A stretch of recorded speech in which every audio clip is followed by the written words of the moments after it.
ప్రభునందు ప్రియమైన సహోదరి ప్రైజ్లాడండి. ఈరోజు వాక్యంలో పిలుపుని ప్రార్థిస్తున్నాం. మోహనుద్ర మహాగుండ సరశిద్ర నాద పరిశుద్ధాత్ముడ ఆకాశాన్ని భూమిని సమస్తాన్ని సర్వాన్ని సృష్టించిన సృష్టికర్త నీకే స్తుతికే గంట నీకే మేము తెలుస్తున్నాం తండ్రి. నాయన తండ్రి గొప్పగా గర్తించిన ఆదివారం సజీవుడు కాచి కాపాడు భద్రపరిచే తండ్రి. నాయన ఈరోజు ప్రభు నీ బిడ్డలకు నీ వాక్యం చెప్తుంటారు. ఆ పితరులైన పెదవులు అగ్ని చేత కాల్చి శరీరాన్ని మొరుగుపరిచి మానస్వరాన్ని మొరుగుపరిచి దైస్వరంతో మాట్లాడి దర్శించిన గొప్పను కుమ్మరించి నీ నామానికి మహిమ తెచ్చుకోమని ఇస్తున్నాము తండ్రి. ఆమె. మరి ఈరోజు మన వాక్యాంశం ఏంటంటే ముఖాముఖిగా మాట్లాడుచుండెను. నిర్గమకాండము 3వ అధ్యాయము 7 చదవండి. అంతటా మోషే గుడారమును తీసి పాలెము వెలుపలికి వెళ్ళి పాలెమునకు దూరముగా దాన్ని వేసి దానికి ప్రత్యక్షపు గుడారమని పేరు పెట్టెను.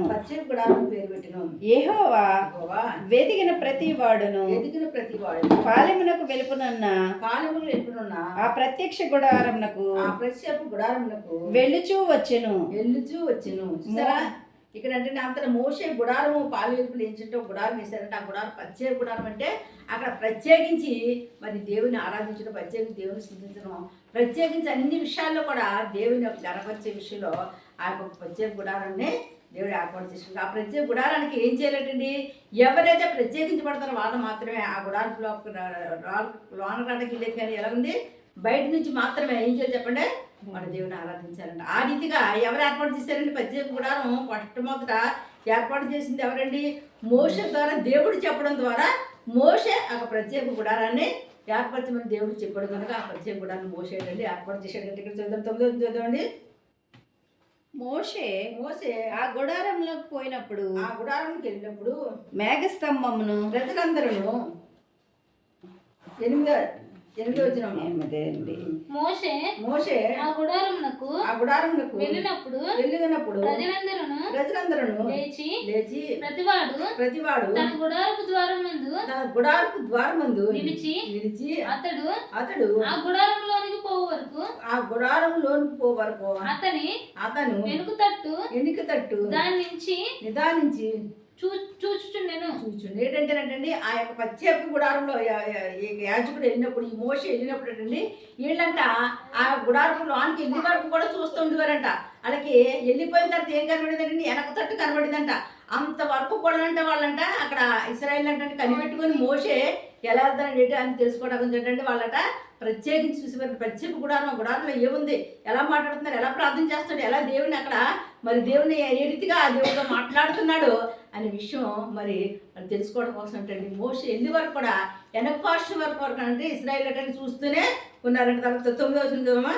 మోషే ఆ గుడారంలోకి పోయినప్పుడు మేఘస్తంభము దిగి ఆ గుడారపు ద్వారమందు నిలువగా యెహోవా మోషేతో మాట్లాడుచుండెను. ప్రజలందరూ ఆ మేఘస్తంభము ఆ గుడారపు ద్వారమును నిలుచుట చూచి లేచి ప్రతివాడును తన గుడారపు ద్వారమందు నమస్కారం చేయుచుండిరి.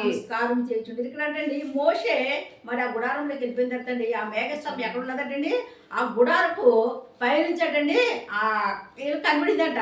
అలాంటప్పుడు అంటే ఏం చేశారంటండి, ఎప్పుడైతే ఆ యొక్క మేఘస్తంభాన్ని చూసారో ఆ మేఘాన్ని చూసారు ఏం చేశారు చెప్పండి, ఆ గుడారపులు అంటే ఆ బయట ఉండాలి ఏం చేసేవారంటండి వాళ్ళంటే నమస్కారం చేసేవారంట. అయ్యో బాబు దేవుడు మోషేతో మాట్లాడుతున్నాడు. ఎలా మాట్లాడుతాడు? మేఘ స్తంభంలోంచి మోషేతో మాట్లాడుతున్నాడు. ఎందుకంటే వాళ్ళంట అక్కడ నుండి అంటే ఏం చేసేవారంటే దేవుని అంటే భయము భక్తి కలిగి ఆ గుడారపు దగ్గర ఏం చేసేవారంటే దేవుని అంటే నమస్కారము చేసేవారంటే. ఆ రీతిగా నమస్కారం చేస్తుండే. ఇక్కడ చూద్దామండి 11వ వచనమా.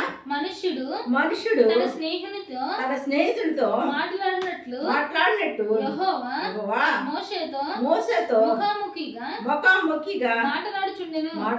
దేవుని నామానికి మహిమ కలుగుగా. ఇక్కడ అంటే వాళ్ళు ఏం చేశారంటే ఒక మనిషితో ఎలా మాట్లాడుతుంటుంది అలాగంటే దేవుడు అంటే ముఖాముఖిగా మోషేతో మాట్లాడేవాడంట. అబ్బాయి ఎంత గొప్ప సంగతి అండి, ఎంత గొప్ప ఒక ఆశీర్వాదాన్ని మోషే పొందుకున్నాడో. ఒక దేవునితో ఒక మనిషితో మాట్లాడినటువంటి మోషే మాట్లాడేవాడంట.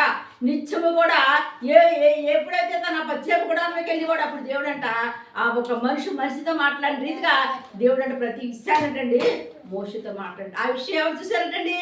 మనుషులు చూశారంట. ఎవరు చూశారు? ఇశ్రాయేల్ అంటండి వాళ్ళ కళ్ళారా చూశారంట. అలాగా మోషే దేవుడితో ఒక మనిషితో మాట్లాడుతాడు. ఎంత గొప్ప సంగతి, ఎంత ధన్యత, ఎంత ఆశీర్వాదం, ఎంత దీవులుంటే, ఎంత ఆశీర్వాదం ఉంటే, దేవుడు ఎంత ప్రేమిస్తే ఒక మనిషితో మాట్లాడినట్టుగా ఒక మనిషితో మాట్లాడతాడండి. ఆ రీతిగా ఎవరితో మాట్లాడాడండి? ఇక్కడ మోషేతో ముఖాముఖిగా మాట్లాడితే ఒక ముఖం ఎదుగు ఒక ముఖంలో ముఖం పెట్టుకొని ఒక కళ్ళలో కళ్ళు ఎలాగైతే మాట్లాడుకుంటాం అదే రీతిగా అంటే దేవుడు అంట ఇక్కడ మోషేతో మాట్లాడి ఏమని మాట్లాడాడు చూద్దామండి. తర్వాత అతడు పాళెములోకి దిగి వచ్చిండెను. అతడు పరిచారకుడును నూను కుమారుడైన యెహోషువ అను యవనస్తుడు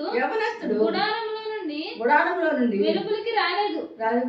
చూసారండి. ఈ మోషే ఆ పాలెంలోంచి ఆ యొక్క గుడారంలోంచి బయటకు ఆ పచ్చే గుడారంలోంచి బయటకు వచ్చినప్పుడు అంటే వాళ్ళంట ఎట్టి పరిస్థితులు అంటండి. మోషే చూడాలంటే ఏం చెప్పండి?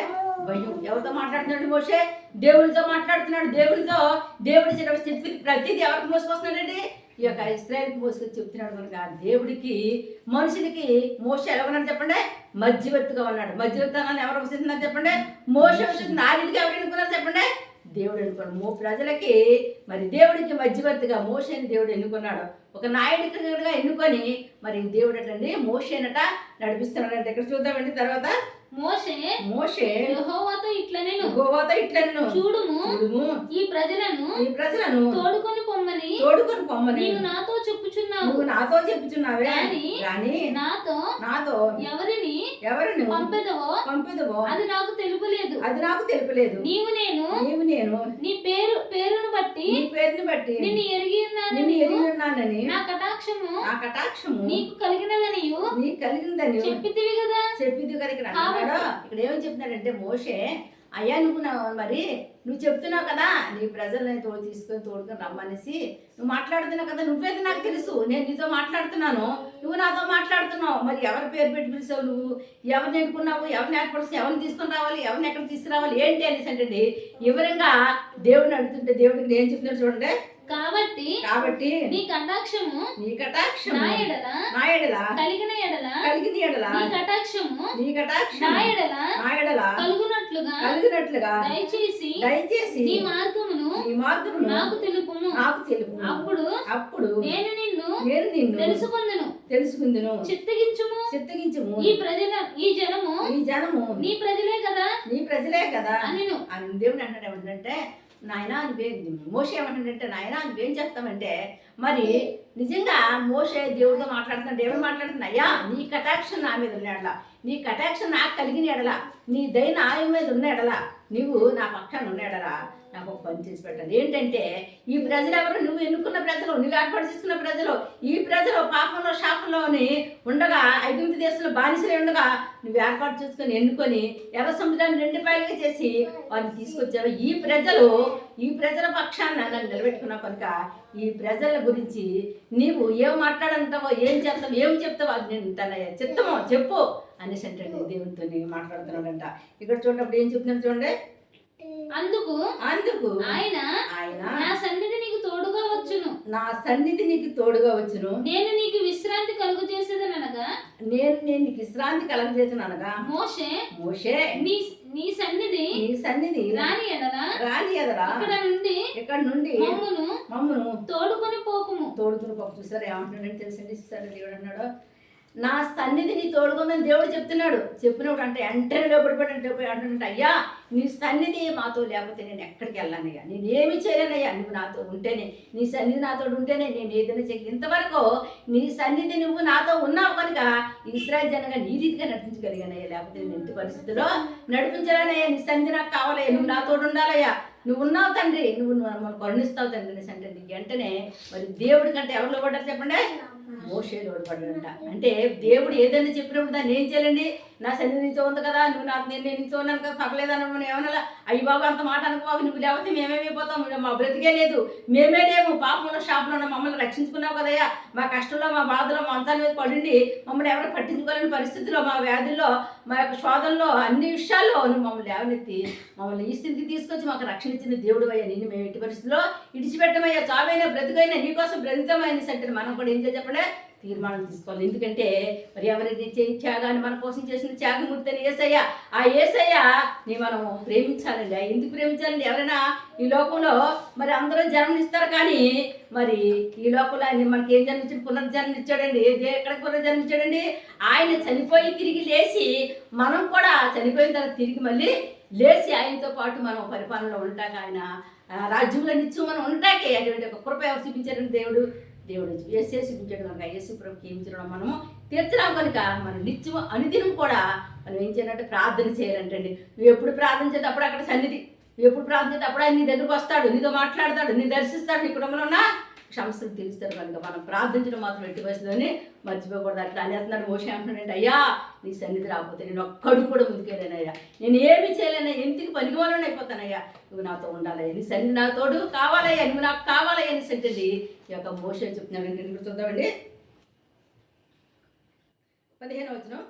మోషే నీ సన్నిధి రాని ఎడల ఇక్కడి నుండి మమ్మల్ని తోడుకుని పోకుము, నా ఎడలను నీ ప్రజల ఎడలను నీ కటాక్షం కలిగినంచిన నీ కటాక్షం కలిగిందని దేని వలన తెలియబడును నీవు మాతో వచ్చుట వలనే కదా అట్లు మేము అనగా నేనును నీ ప్రజలను భూమి మీద ఉన్న సమస్త ప్రజల్లో నుండి ప్రత్యేకింపబడదని ఆయనతో చెప్పాను. సరే ఏమంటున్నాడని తెలిసింది ఇక్కడ, నీవు మాతో వస్తేనే కదయా నీ కటాక్షం మా మీద ఉంది అనుకున్నాము, నువ్వు మాతో ఉంటేనే కదయా నువ్వు మాలో ఉన్నావు మేము నమ్ముతాము, మేమొక్కడే కదయ్యా ఈ ప్రజలందరూ కూడా ఈ లోకంలో ఉన్నవారు అందరూ కూడా నువ్వు ఉన్నావని మేము నమ్మి రక్షించబడతారయ్యా, నువ్వు ఉంటేనే కదయ్యా అనేసి అంటే మోషే అంటున్నాడండి. ఎంత విశ్వాసం అండి, ఎంత నమ్మకం అండి. మనం ఏదైనా సరే నమ్మాలా, విశ్వసించాలా. ఎలా ఏ నమ్మకంతో ఉండాలండి?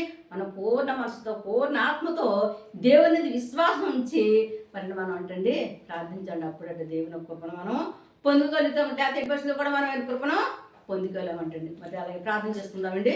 మోహనుద్ర మహాగరుడ సరస్వతి నాథ పరిశుద్ధాత్ముడా, ఆకాశాన్ని భూమిని సమస్తాన్ని సర్వాన్ని సృష్టించిన సృష్టికర్త నీకే స్తుతి, నీకే ఘనత, నీకే మేము చేస్తున్నాను నాయన. ఆకాశం విశ్వాసం భూమి పాట పెట్టిన తండ్రి, నీ పాద సన్నిధి నామను ప్రభు, నీ సన్నిధి లేకపోతే మేము లేవు తండ్రి నాయన. నువ్వు మా తోడు రాకపోతే మేము ఎక్కడికి కూడా ఒక అడుగు కూడా ముందుకెళ్ళాం తండ్రి. అవుతుంది ఆనాడు మోషే అన్నట్టు ఈనాడు మేము కూడా అంటున్నామా, ఎందుకంటే నిన్ను నమ్ముకో, నీ మీద అనుకో, నీ మీదే ఆధారపడుతుంది నీ ప్రజలు ప్రభు తండ్రి నాయన. రక్షక నాదా పరిశుద్ధాత్మ, ఈ లోక పరిస్థితుల నుంచి, ఈ లోకంలో ఉన్న ప్రతి సమస్యల నుంచి, కుటుంబ సమస్యల నుంచి తండ్రి నాయన, అన్ని విషయాల నుంచి తన బిడ్డలనే తనలో కూడా మీరు కాపాడే శక్తిమంతులమైన ప్రభావ, ప్రతి బిడ్డ సన్నిధి నీ సన్నిధి కూడా ప్రతి బిడ్డకి తోడు ఉంచి నీ కటాక్షం ప్రతి ఒక్కరి మీద ఉంచమని అడుగుతున్నాడు తండ్రి. నీకు స్తుతులు స్తోత్రాలు తండ్రి నాయన. నువ్వు కటాక్షించాలయ్యా, నువ్వు కరుణించాలా. ఇకనైనా ప్రభా నీ బిడ్డలో పడుతున్న బాధ వేదన కన్నీరు తుడిసి ప్రభు నాయన నీ కటాక్షాన్ని కుమరించమని అడుగుతున్నాను. పరిశుద్ధాత్ముడా వరిసారి అడికందర కుటుంబంలో తన వేదన గురి చేస్తున్న ప్రతి దుష్ట ద్రాత్మశత వేస్తున్నాము గద్దించి బంధించబడుతున్నాను. నీ శాంతి నీ సమాధానం లేకుండా ప్రభు తండ్రి నాయన ఏ దుష్ట ద్రాత్మశక్తి ఏర్పడి చేస్తున్నా నేస్తున్నాము గద్దించి బంధించి ప్రతి కుటుంబంలో ప్రభావ నీ శాంతి నీ సమాధానం కలగజేయండి ప్రభు. నీ నాయన నీ సన్నిధిని బిడ్డలకు తోడుకుంటుండే పరిశుద్ధాత్మ దేవ రక్షక నాదా పరిశుద్ధాత్మ అదే పని చేసినప్పుడు తండ్రి నాయన నీకు తోడుగుండి నడిపించమని అడుగుతున్నాను తండ్రి. రాజ రక్ష ఎవరైతే ప్రభు ఈ రోజు నాయన హాస్పిటల్ ఆపరేషన్ చేసుకుంటున్నారు తండ్రి, వారికి నాయన మంచిగా ఆపరేషన్ జరిగి క్షేమంగా సురక్షంగా బయటకు వచ్చే కృప దయచేయమని అడుగుతున్నాను. ఈరోజు డెలివరీ వచ్చిన బిడ్డలకి సులువైన డెలివరీ కృప అనుగ్రహించమని అడుగుతున్నాను. గర్భాలు లేకుండా బాధపడుతున్న బిడ్డలకు నాయన ఈ నెలలో అద్భుతించే గర్భాన్ని తెరవమని అడుగుతున్నాను తండ్రి. వివాహం బిడ్డకి వివాహాలు జరిగించి ఉద్యోగాలు బిడ్డకి ఉద్యోగాలు తెచ్చండి ఆయన. వ్యాపారంలో లాస్ అయిపోతున్న వ్యాపారంలో లాభాలు లేక బాధపడుతున్న వారికి వ్యాపారంలో అభివృద్ధిలోకి వచ్చే కృప దయచేది. చిన్న వ్యాపారాలు చిన్న పనులు తండ్రి నాయన చేసుకునే బిడ్డలు మీరు ఆస్వాదించి దీవించి వాళ్ళ చేతిలో కష్టాజీతాన్ని వృద్ధిలో తీసుకురామని అడుగుతున్నాను తండ్రి. నా రక్షగా నాదా కరుణించి తండ్రి కటాక్షించి జాలి చూపించి దయ చూపించిన కుటుంబంలో ప్రభుత్వం భార్య భర్తల మధ్య గొడవలు తండ్రి, అత్తగారు కోడల మధ్య గొడవలు ప్రభుత్వం తల్లి బిడ్డ మధ్య గొడవలు కలుగజేస్తున్న ప్రతి దుష్ట దురాత్మ శీకర్షితులు వేస్తూ నామలో గద్దించి బంధించి ప్రభు నీ శాంతి నీ సమాధానం నీ సన్నిధినైనా వాళ్ళకు తోడు గురించి తండ్రి నాయన అప్పుడు మనకి విశ్రాంతి కలుగజేయండి బాబు తండ్రి. రాజా రక్షక నాదా పరిశుద్ధాత్మని కుప్పని కుమ్మరించమని అడుగుతున్నాను తండ్రి. ఆయన ఇగో తండ్రి నాయన పొలాలు ప్రభు తండ్రి రాజ్య స్థలాలు అమ్మాలని ఎదురు చూసినప్పుడు త్వరగా అమ్మే కృపను వేస్తున్నాము అనుగ్రహించండి ప్రభు. స్థలాలు పొలాలు కొనుక్కోవాలని ఇల్లు కొనుక్కోవాలని ఆశపడుతున్నారు, కొనుక్కునే కృపను వేస్తున్నాము దయచేయమని అడుగుతున్నాను తండ్రి. నాయన ఇగో ఎగ్జామ్ రాసి బాబు ఉద్యోగాలు వస్తాను ఆస్తి ఎదురు చూస్తున్న బిడ్డలకు తండ్రి చక్కగా మంచిగా ఉద్యోగాలు వచ్చి కృప దయచేయమని అడుగుతున్నాను తండ్రి. నాయన ఇంకో తన బిడ్డలు చదువుకుంటున్నారు, తన చదువులో జ్ఞానంలో తెలుగు మీరుండి ప్రభావ వాడు సక్రంగా మంచిగా చదువుకునే కృప దయచేయండి. చదువుకు అడ్డుపడుతున్న ప్రతి దుష్ట దురాత్మశక్తిని గదించి వారు సక్రంగా మంచిగా తండ్రి నాయన స్కూల్కి కాలేజీకి వెళ్ళే కృప వేస్తున్నాములో కలుగును కాక అడ్డులు ఆటంకాలు తొలగించి చంటి బిడ్డలకు తండ్రి నాయన చాలా మంది అనారోగ్యంతో ఉన్నారు తండ్రి. జ్వరము రొంప వాంతులు తన బిడ్డలు ఒకసారి ముట్టి స్వస్థపరిచి ప్రభావ ఆ క్రిమికీటకాలన్నీ వేస్తున్నాములో గద్దించి బంధించి నడుస్తున్న పరిశుద్ధాత్మ నీ రక్తాన్ని పోక్షించి దాని గురించి మంచాల మీద లేవలేని స్థితిలో హాస్పిటల్లో పడిన బిడ్డలు ఒక్కసారి మీరు ముట్టి మీరు స్వస్థపరిచి నీ రక్తం చేత కడిగి నీ రక్తం పోక్షించిన ఆయన ఎస్ఏ తండ్రి నాయన స్వస్థపరిచేసాను. క్షేమంగా సురక్షంగా గృహాలకు వచ్చే కృపదైత్యమని ఆర్థికపరమైన ఇబ్బందులు నొప్పైన కాడి నాయన దాన్ని అన్ని సమస్యలను చేసి రక్తల విడుదల దయచేయమని రక్షణ బిడ్డకి రక్షణ మారు మనసు పరిశుద్ధాత్మ బిడ్డకి పరిశుద్ధాత్మ దయచేయండి. ప్రతి సార్వత్రిక సంఘాలు కూడా దీవించి ఆస్వాదించాల సేవలు అభివృద్ధిలోకి తీసుకురండి ప్రభు నాయన. అన్ని విషయాలే మేలు జరిగించమని అడుగుతున్నాను తండ్రి. నీకు స్తుతులు స్తోత్రాలు చెల్లించి రక్షణ డ్రైవర్ కాడి నుంచి విమాన డ్రైవర్ వరకు నీ కృపానికి కావుల నుంచి ప్రతి బండి ముందు మీరుండి నేను నడిపించమని అడుగుతున్నాను. చేతులు కష్టాజీతాన్ని వృద్ధిలో తీసుకురండి. క్షేమంగా సురక్షంగా గృహాలకు వచ్చే కృప చేస్తున్నాములో కలుగును గాక సహాయం చేయండి. అన్ని విషయాలు మేలు చేసి దీవించి మా ప్రార్థన గోపురానికి ఎంతమంది బిడ్డలైతే ఫోన్ చేసి ప్రార్థన చేయించుకుంటున్నారు తండ్రి. వారు ప్రతి సమస్య చేస్తున్నాములో కొట్టివేమని అడుగుతున్నాను తండ్రి. వారు విడిపించమని అడుగుతున్నాను ఆయన సహాయం చేయండి. దీవించిన ఆస్వాదించి యూట్యూబ్ ద్వారా ఎంతమంది వాకు వింటున్నారో ప్రభావ బిడ్డలందరూ కూడా దీవించి ఆస్వాదించి వారి సమస్యలు వాళ్ళ కష్టాలు వాళ్ళ బాధలు ఎరుగున్న దేవుడు కనుక వేస్తున్నాళ్ళకి విడుదల దయచేయమని అడుగుతున్నాను తండ్రి. ఆయన దీవించి ఆస్వాదించి ఆయన కోసం బిడ్డలందరూ కూడా ఆరోగ్యం బలము శక్తి కృపను అనుగ్రహించుతాను. ఆ వేదన కన్నీరు తుడిసివేసి ప్రభు నాయన మీ గొప్పను గురించి శరీరం తోడు గురించి నడిపించి మరి ఇస్తున్నాము నుంచి నా పరమ తండ్రి ఆమె రక్తమే జయము రక్తమే జయం వేసినాం సంపూర్ణ విజయము అపారికి అనంత నాశనం కలిగింది కాక. God bless.